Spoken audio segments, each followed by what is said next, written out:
What's up to everyone watching? This week, I'll be breaking down the next UFC event. We got UFC Fight Night, Israel Adesanya versus Nassourdine Imavov in the main event. So I'm gonna get right to it.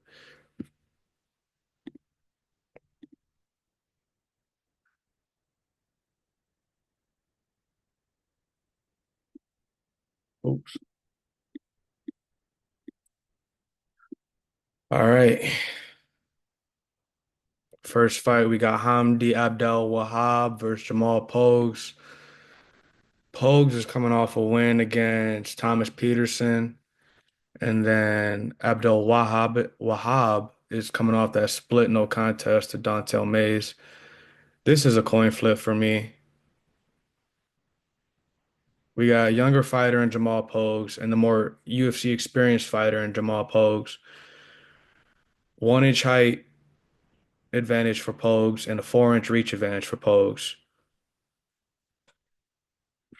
Pogues likes to keep his fight standing on the feet, and he'll just pretty much just outstrike you. Meanwhile, Hamdi Abdel Wahab, this is I think his second fight in the UFC. Yeah, this will be his second. He hasn't fought in I don't even know how long. What does that say? How long ago was that? Pretty much 2.5 years ago. So who knows what Abdel Wahab we're gonna see in the octagon this weekend? I really couldn't tell you. This guy, he has decent grappling. I mean, I think that his key to victory here, if he's gonna win, is gonna be trying to mix it up with against Pogues. Maybe utilizing some grappling, taking Pogues to the ground. Pogues is kind of hard to take down, but once he is down, he does have some some deficiencies in getting up off his back. This is a hard fight to pick. Originally, I was kind of thinking picking Abdel Wahab, but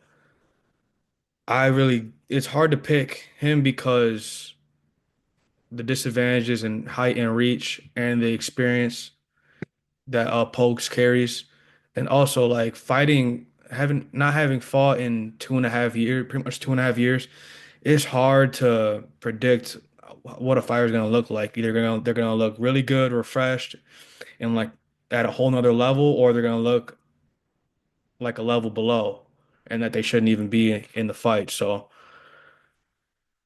it would make the most sense to pick Pogues.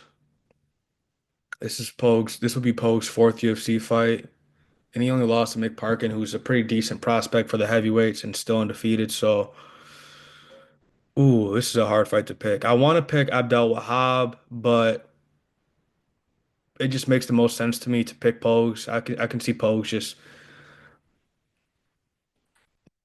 picking at Abdel Wahab every time Abdel Wahab tries to enter. I mean, Pogue has a pretty decent reach advantage over Hamdi. So, and I'm surprised that more people are picking Hamdi Abdel Wahab than Pogue. So I'm gonna pick Pogues here, ever so slightly, but this is really a coin flip. This is a hard fight to pick. So, but I'm just gonna go Pogues by decision. I don't see any fighter really getting finished here. So I'll pick Pogues by decision. Next fight, we got Bogdan Grad versus Lucas Alexander, and Alexander's coming off. I think his last fight was against Sergey. Yeah, he lost to Jekka Sergey as a huge favorite. This would be his fourth UFC fight. So he lost his last fight. He lost to Sergey as I think it's like a minus 500 favorite. Yeah, minus 530. It's crazy, and he got knocked out, which is even worse in the first round. His only win in the UFC is against Steven Pearson, who's not in the UFC anymore and was never really that high level. I mean, you're fighting the best of the best in the UFC, but Steven Pearson was not some high level contender. And lost to Joanne Anderson Brito, which is not a bad loss. Even though Brito did lose his last fight against William Gomez, Brito is still I consider Brito high level, especially for what is his featherweight, right? Yeah, featherweight. So I think Brito can still maybe fight for a title. He's just gonna have to fix a few things as far as cardio and things like that. But I'm not talking about Brito. I'm talking about Alexander here. So I'm gonna pick Bogdan Grad here.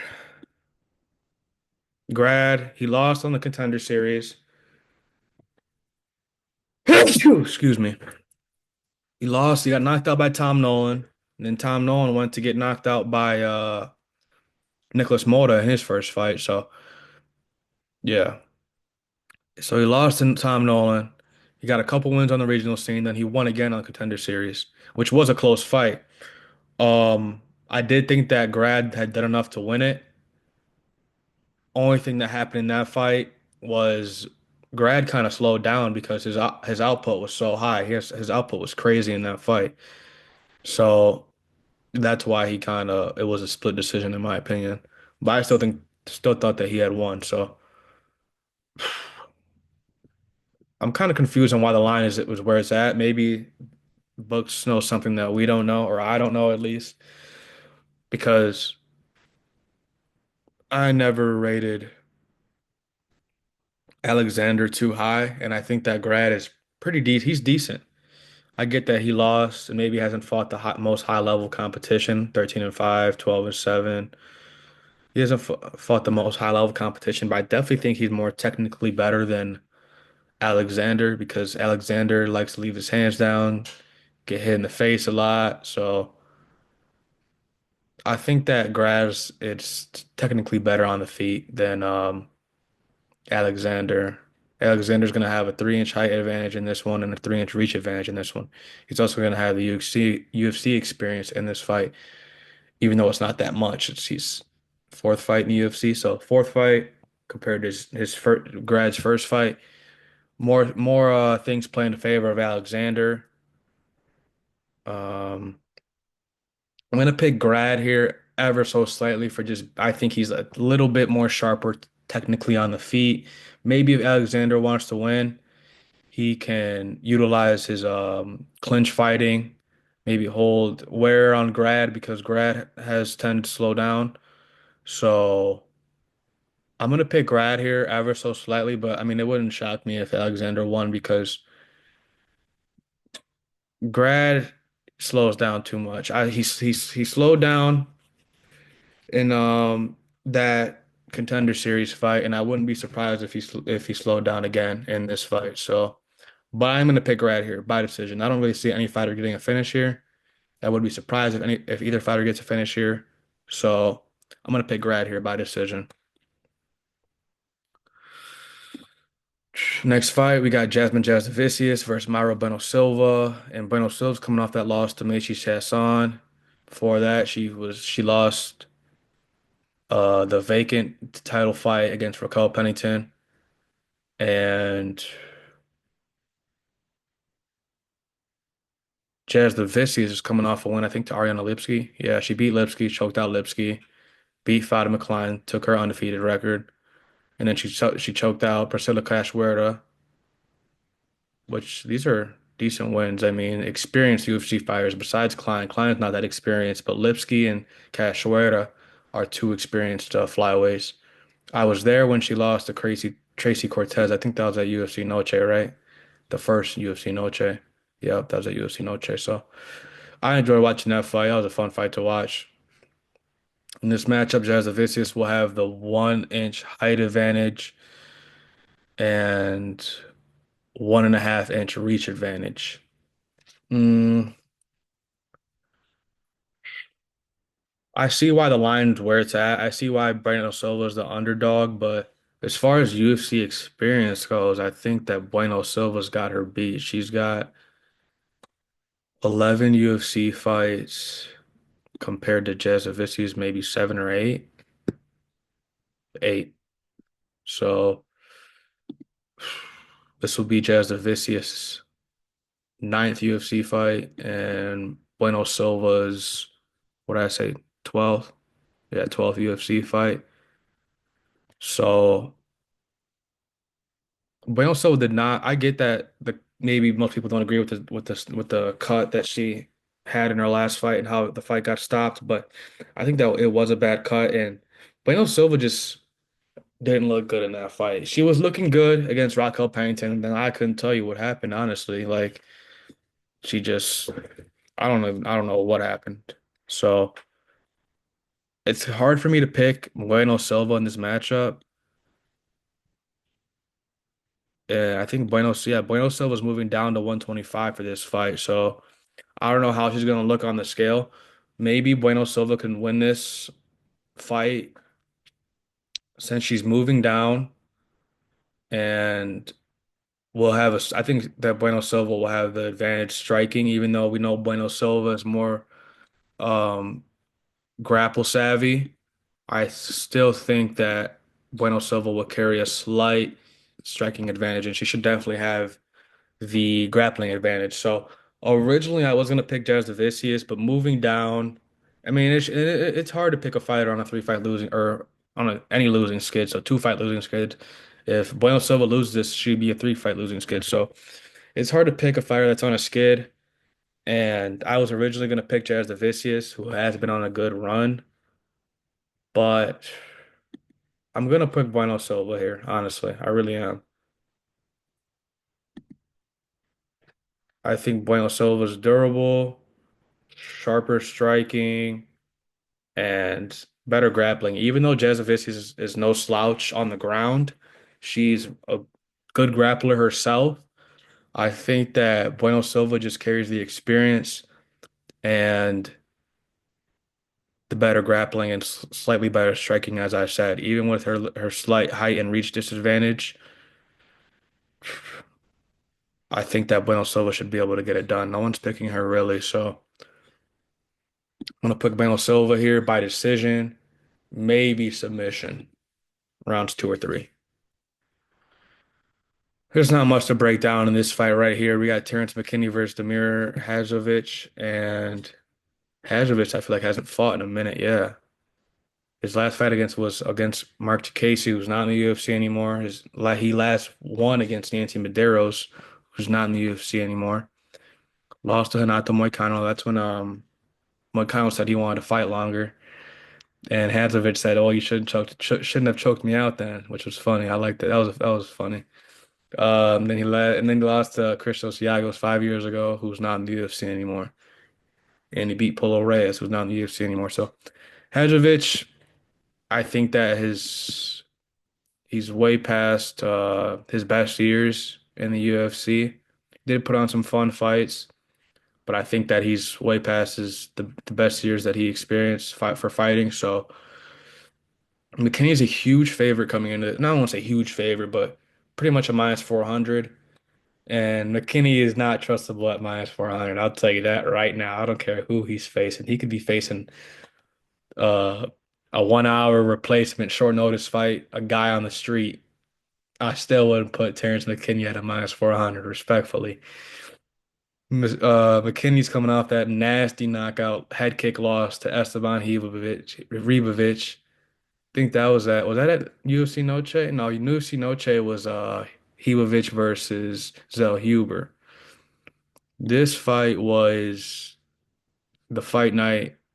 Derek Lewis versus what's that dude's name? Nascimento. What's his first name? What's that dude's first name? Rodrigo. I almost said what's the other R name? Hanato. I don't know what I was gonna say, but so Terrence McKinney's last fight was pretty much almost a year ago, right? And that was a nasty knockout, like nasty knockout, like ooh, that was a nasty knockout. Ooh. Everyone picking McKinney here, and I don't want to say rightfully so, but at the same time, I mean, they're kind of giving Terrence McKinney a layup here, and if he can't win this, then I mean, damn, the fall off of Terrence McKinney has been crazy. And respectfully, Terrence McKinney in this matchup, 1 inch height advantage, 3.5 reach advantage. Hadjovic is going to have the UFC experience in this one. That's the only thing in favor for Hadjovic. McKinney has 9 UFC fights. This will be his 10th. Hadjovic. Oh, so I guess,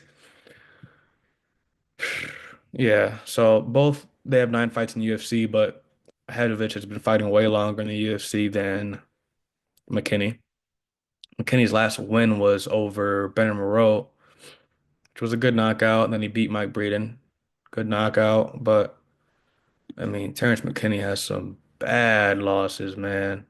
Bad losses. Like that one against Drew Dober where he was beating the shit out of Drew Dober, and then Drew Dober beat the shit out of him. And then got knocked out quickly against Ismail Bonfim, lost to Nazim Sadikov, got choked out. I mean, Terrence McKinney has shown that he can be a really good fighter. I mean, one of the fastest knockouts against Matt Frevola, beat up Fair Ziem before Ziem was on his most recent, I don't know what you call it, comeback. Not really a comeback, but renovation. I don't know.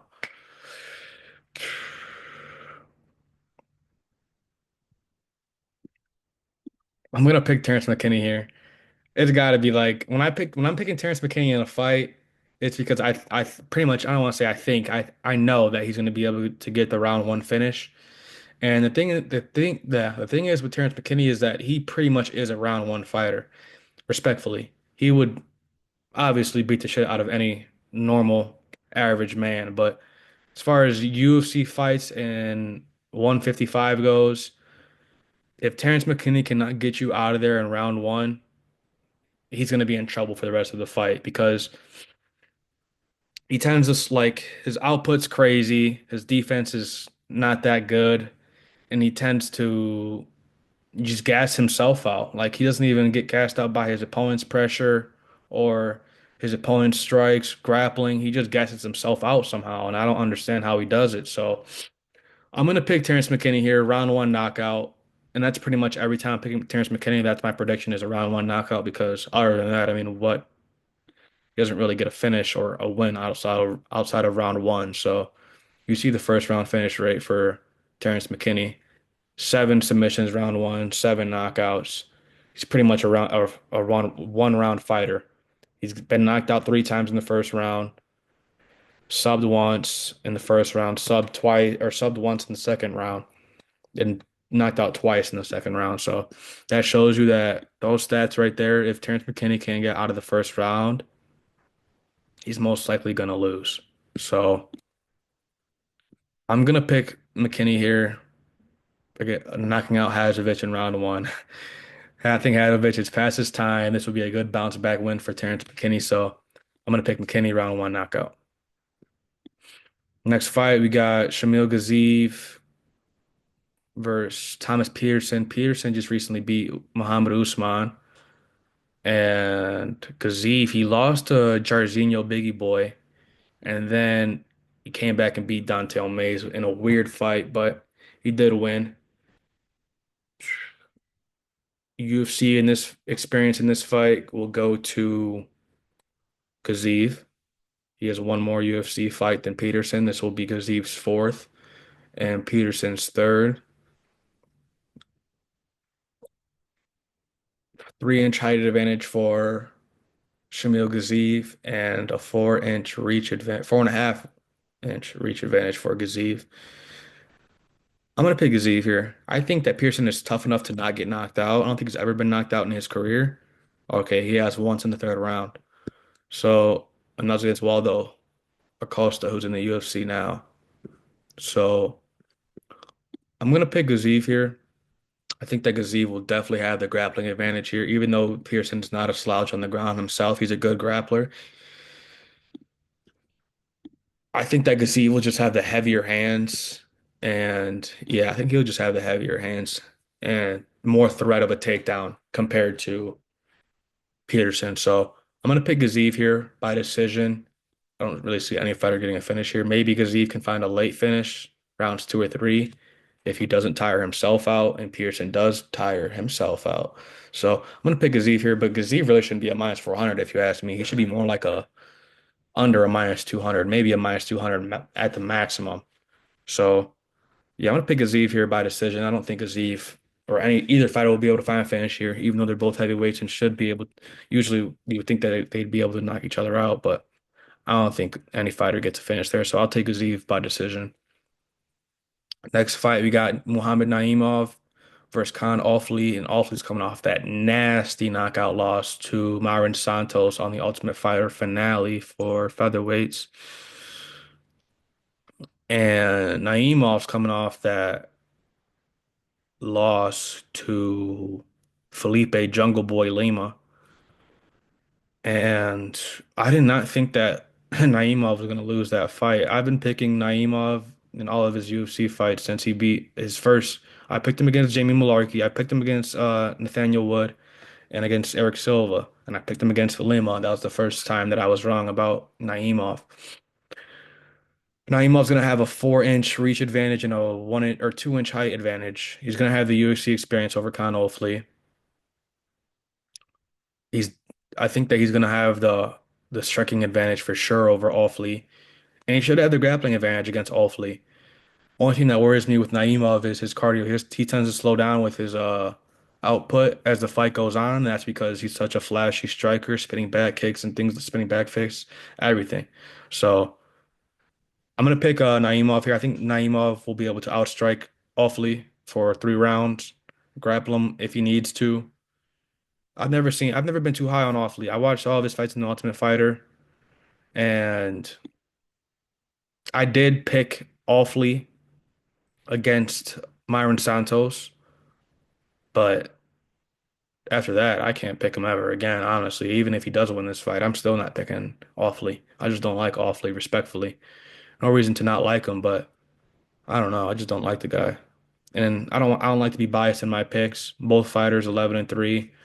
Offley does have the one, I think no contest or maybe a draw. Yeah, so 13. Both fighters 11 and 3. I'm gonna pick Naimov here. Like I said, he should just be the cleaner fighter in every department, striking, grappling, durability, pretty much everywhere. Naimov should be better. So I'm gonna pick Naimov here by decision. Maybe he can get a fit. I think maybe he can knock out Offley. If Santos can knock out Offley with a clean shot, the way I mean, Santos did catch Offley really, really clean, but I think that Naimov should be able to catch him clean too. So I'm gonna pick Naimov here by decision, maybe like around 2 or 3 knockout. Once the fighters start to get settled in the fight and exchange punches and kicks. So I'm gonna take Naimov there. Next fight, we got Fares Ziam versus Mike Davis, and Mike Davis is a good fighter. His only loss in the UFC is to Gilbert Burns, which was maybe like three years ago. Oh, damn, that was almost 6 years ago. Wow, that was a long time ago. Wow, I'm getting old, dude. So a lot of canceled fights for Davis. Davis has decent grappling, really good striking, but I feel like he's a little bit undersized for the lightweights. At least that's how it looks in his fights. He's coming off that good finish over Natan Levy. He rocked Levy, pretty much had Levy out. Then he just choked him out with an arm triangle. Good wins for Mike Davis. Take the undefeated streak of Mason Jones, who fights in Cage Warriors now. He beat Slavokra's Borshev. Some decent wins for Mike Davis, who doesn't have that many fights in the UFC. This will be his sixth UFC fight, and he's been in the UFC for 6 years, pretty much almost 6 years. So that's almost a fight a year for Mike Davis, which is not that good. He should probably have like 10 fights by now at least. And then we got Farazim on the other hand, 6'1", 75-inch reach. He's in this fight, ZM 1 inch height advantage and a 2.5 inch reach advantage. I'm gonna pick ZM right here, right off the bat. ZM's been on a good run. His last fight, good knockout win over Matt Frevola. Had a somewhat of a close fight with Claudio Puelles. Outclassed Jai Herbert, outclassed Figlock. Like I said, lost to Terrence McKinney, who's a one round fighter. And good win over Malarkey. Vendramini, who's not in the UFC anymore. Honestly, I was not too high on ZM, maybe like 2022, 2021, so 2 or 3 years ago. I was not that high on ZM, but after this Jai Herbert fight, I thought he looked good. Play his fight, I thought he looked. pretty good. And Favola, I picked him against Favola. Wonder what I think like no one picked ZM in this fight. Yeah, 71 to 29%. And I picked ZM in that fight. And ZM, really, that wasn't even a close fight against Favola. ZM just really outclassed him badly and then was able to find a finish with a good knee to the head. So maybe if you would have asked me who would win this matchup 2 or 3 years ago, I would say Mike Davis. But I'm gonna go Ferris ZM. I think that as long as ZM's able to stay on the outside to pick his shots, he should be able to get the decision win over Mike Davis, and he's an underdog in this fight. So damn, surprises me. I do think that ZM has shown more strides and improvements in his game all around, from striking to cardio to grappling, durability compared to Mike Davis. We don't see too much of Mike Davis and his improvements. I mean, he did look good in his last fight, really good in his last fight against Natan Levy, but I think I've seen more strides in Fair ZM's game compared to Mike Davis. So I'm gonna pick ZM in this fight. ZM should be able to be the cleaner fighter for 3 rounds, as he has been in his last 4 fights. So someone's gonna be breaking their 4 fight win streak on this fight. And I think that ZM might even have more UFC fights than Mike Davis now. Yeah, he does. This will be ZM's ninth UFC fight compared to Davis's six, I said, right? Yeah, his sixth UFC fight, which is crazy because ZM's only been in the UFC since like 2020 or 2019. So same time, 2019, but way more fight, like not way more fights, but more fights than Mike Davis has, which is crazy. So I'm gonna pick Fair ZM here by decision. I don't really see Mike Davis getting finished at all. I mean, he's only got submitted by one of the probably best jiu-jitsu fighters in the UFC right now, and for the past like 6, 7, 8 years is Gilbert Burns. So that's not a bad loss. And that was when Gilbert Burns was at lightweight. So Gilbert Burns was a bigger lightweight, and that's not a bad loss. So.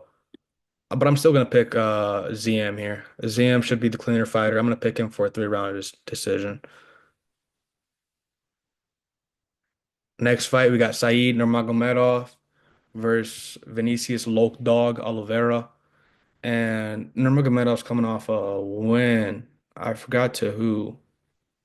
Wing Gafurov, who Gafurov just had a really good performance um at last week's UFC event. Who did he beat?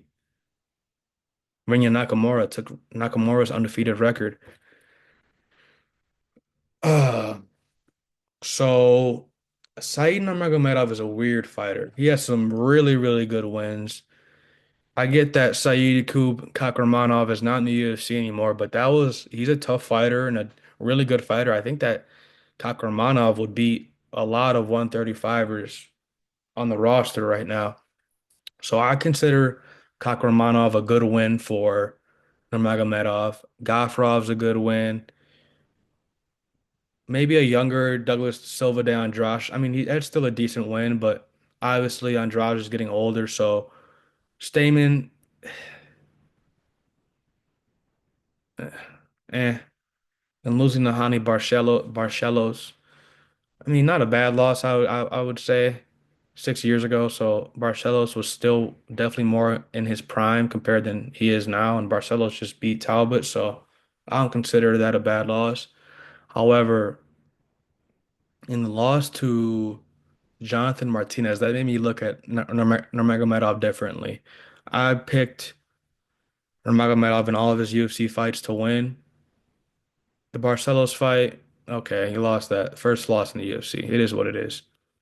But the Martinez fight, I don't think that Nurmagomedov looked good in that. Like that wasn't the Nurmagomedov I saw against Gafarov, against Silva de Andrade, against Stamen, against Kakramanov. So let's look at the stats here. This is Oliveira's, I think, third fight in the UFC. Maybe it's only his second. Yeah, third fight. Not had a crazy knockout win in his debut. Comeback, crazy knockout win against Bernardo Sopai. And then he beat Ricky Simone. And no one picked Oliveira against Ricky Simone. I picked him, but no one, this was maybe like an 80-20%. Not even that, probably. Oh, okay, it wasn't that bad. 66 to 34, but still, Oliveira was a huge underdog, plus 200, and he's a decent underdog in this fight too. I'm gonna pick Oliveira in this fight. Oliveira 1 inch height advantage and a half-inch reach advantage. I do not. I think that Nurmagomedov is will have the grappling advantage in this fight, but when do we ever really see Nurmagomedov Saeed use his grappling? Unless he's getting taken down, then he uses his grappling usually to find a submission, like he did against Kakhramonov, against Gafarov, against Cody Stamann. When he's facing someone, usually a grappler or someone who can grapple, Nurmagomedov is able to find submissions with his own grappling. Usually the same chokes, the guillotines, the ninja chokes. You don't really see too many diversified submissions out of Nurmagomedov's game. You don't see him with an arm triangle or an arm bar or a rear naked or darce, anything of that kind. Usually it's in the standing up, his opponent shoots on him, and he just grabs the neck real quick in a ninja choke or a guillotine. So I think that Nurmagomedov does have the grappling advantage over Lokdog, but I don't think that we don't really see Nurmagomedov like going for take shooting for takedowns and trying to control his opponent on the floor. So Lokdog, on the other hand, his striking is weird. Like technically he's not that good. His hands are down. He wings a lot of punches. But the thing is that this guy, you don't really notice it. He's 5'9", only set in a half-inch reach over Nurmagomedov, but Oliveira is huge when he comes into the octagon for one. He's huge for 135. He could easily fight at 145 and probably even 155. This dude is huge. This dude cuts a lot of weight, and so he carries a big strength advantage over his opponents. And Nurmagomedov does have more things to play in his favor in this fight. He's fighting pretty much at home in Saudi Arabia. I get that Nurmagomedov's obviously not Middle Eastern, but a lot of these Russian fighters, it's basically like fighting at home for them when they fight in Saudi. So this should be a fight that plays out on the feet for 3 rounds, a striking battle. And I think that Oliveira is just going to carry more power. He's going to be walking down Nurmagomedov more, and Nurmagomedov does slow down in a lot of his fights. I don't want to compare him to Terrence McKinney, but if Nurmagomedov is not able to find a quick finish, he does slow down as the fight goes on because he's kind of a flashy striker. Kind of reminds me of Muhammad Naimov, like a lot of spinning techniques and things like that. So which slows himself down, and I think that Oliveira will just be pushing the pace on Saeed and will be laying the more powerful shots. I think that Oliveira is a dark horse for the 135ers. I'm not saying that Oliveira is going to become a champion, but he's already in the top 15. He can definitely get closer to the top 10. Maybe he can get a top five ranked fight soon, especially this would be a good win for him. Huge win for Oliveira. So I want to pick Oliveira here by 3 round decision. Next fight, we got Sergey Pavlovich versus Jairzinho, Biggie Boy Rosenstrike.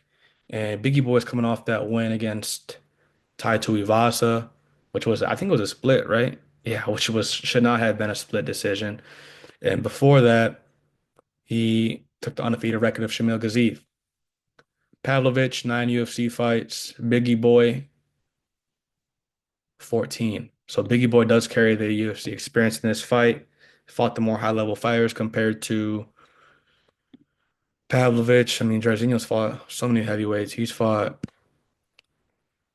a high-level fighter in Ngannou, high-level fighter in Cyril Gane, high-level fighter in Curtis Blades, pretty much high-level fighter in Volkov, pretty much high-level fighter in Almeida. So a lot of high-level fights for Jairzinho, Biggie Boy, and even his other wins, his other fights, even though they're good wins, but these fighters were not in their prime when he fought them. JDS, Overeem, Arlovsky,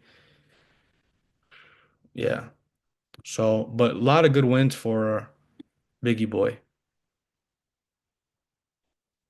The thing is, when you're facing Sergey Pavlovich, you're most likely going to be at a huge reach disadvantage, and that's the case here for Biggie Boy.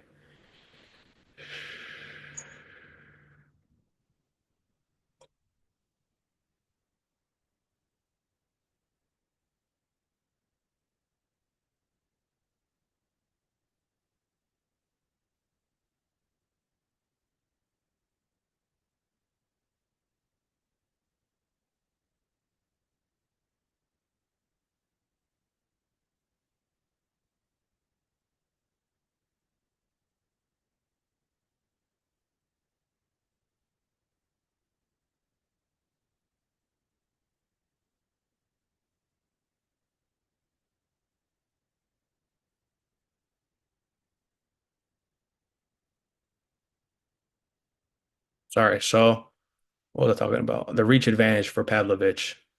Huge reach advantage. So 6 inch reach advantage for Pavlovich and a 1 inch height advantage for Pavlovich. Pavlovich last lost to Alexander Volkov, and before that, he lost in the interim heavyweight championship bout when he got knocked out in like under 2 minutes by Tom Aspinall. And I'm gonna pick Biggie Boy here, surprisingly. Like after Pavlovich lost to Aspinall, I think that changed something in him. He did not look the same at all against Volkov. He looked terrible against Volkov, if you ask me, actually. And I just can't pick him in this fight. I mean, minus 300, pretty decent favorite. That's a pretty big favorite, like decent favorite, more than he should be in this fight, in my opinion. Coming off 2 losses, he should maybe be, if he's gonna be the favorite, it shouldn't be minus 300. He should be more like a minus 180, 170 in that range, like in between 150 and 200. I think that we don't really see either of these fighters grapple at all, even though Pavlovich should probably have the grappling advantage training at or use previously training at AKA with guys like DC and Kane. So Pavlovich should have the striking advantage. I mean, excuse me, the grappling advantage in this one. But I think Biggie Boy has the advantage striking in this fight. But Pavlovich, he should have the power advantage. That's the one thing that plays into Pavlovich for most of his fights is the power advantage. But after maybe like a round and a round and a half, that power drops off significantly, and so does Pavlovich's gas tank. So I'm gonna pick Biggie Boy here. I think Biggie Boy is just gonna be the cleaner fighter for 3 rounds, honestly. And I think that Biggie Boy is gonna use his experience in his fights, previous UFC fights, and get close to a title shot. Who knows? I'm gonna pick Biggie Boy here by decision. I don't see any fighter getting a finish here. If any fighter does get a finish in this fight, it'll probably be Pavlovich knocking out Biggie Boy, but I don't think that Biggie Boy is gonna lose this fight, respectfully. So I'm gonna pick Biggie Boy here by decision. Next fight, co-main. It's co-main, right? 5 rounds? Yeah, co-main, or no. So co-main 3 rounds. Only three co-main, but it's only 3 rounds. And more people are picking Michael Page here, which is a surprise to me. Um,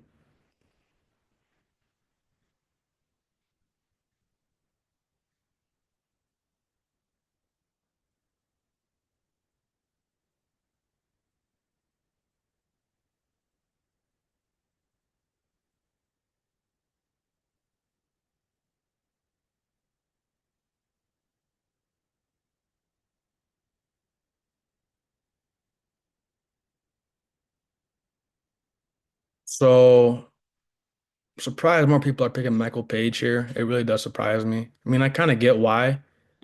Um, People think that he's a hard puzzle to solve, and only few can solve it. But dude, respectfully so, MVP is, I don't think he's the guy that everyone thinks he is. He's a really good fighter and very entertaining, but he's just not gonna be that guy in the UFC. He did have a close fight in his second UFC fight against Machado Gary, but I mean, Shara Bullet's just been on a run, like literally on a run. Four fights in a row, four four UFC fights, still undefeated. I can't pick against Shara Bullet here. I get Shara Bullet's going to be at a 1 inch height disadvantage and a 6 inch reach disadvantage, which is pretty large. But I mean, this is going to be an entertaining fight no matter who wins. Um, I'm gonna pick Shara Bullet here.